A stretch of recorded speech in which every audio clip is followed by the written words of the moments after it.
Her second question is, while praying fard, mandatory prayer, any of the 5 daily prayers, if the person who has a back problem and cannot stand, so he sits down, would that reduce his reward? No, it would not reduce his reward, and his compensation would not be diminished the least. The reference after this call, inshallah.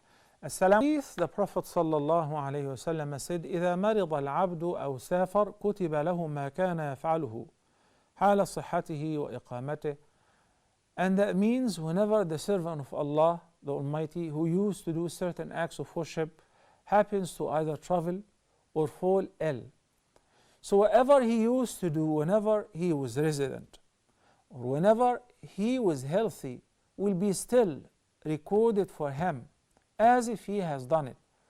Why? Because he skipped this routine of worship that he used to do because of an external factor, something out of his control. He's either traveling or he's sick.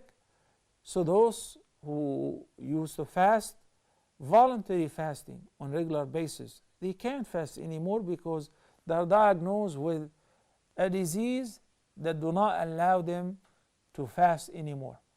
They will still get the full reward for fasting even though they did not have to fast because of their sickness. A person who used to stand up in prayer, but now he has a back pain and he cannot or she cannot stand up, let them sit down and the reward is guaranteed.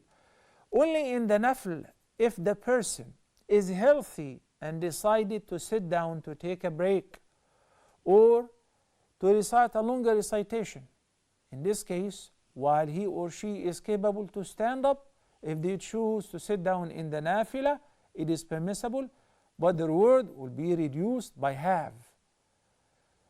Al-qiyamu fil fard, standing up while offering the fard prayer, is fard, is mandatory. While in offering any voluntary prayer, it is optional. But if you sit down, if you choose to sit down, the reward will be reduced into half. When the Prophet ﷺ entered the masjid and he noticed there was a rope stretched between two of its poles, he inquired about it. They said it belongs to Zainab, that she prays standing so long as she can. Then when she feels weary, she hangs onto the rope. The Prophet ﷺ said, حُلُّوهُ, untie it. لِيُصَلِّ أَحَدُكُمْ نَشَاطَهُ, one of you should pray while standing so long as you feel awake and fresh. فَإِذَا فَطَرَ فَلْيَرْقُدْ, when you feel sleepy, lie down, rest. Assalamu alaikum wa rahmatullahi wa barakatuh.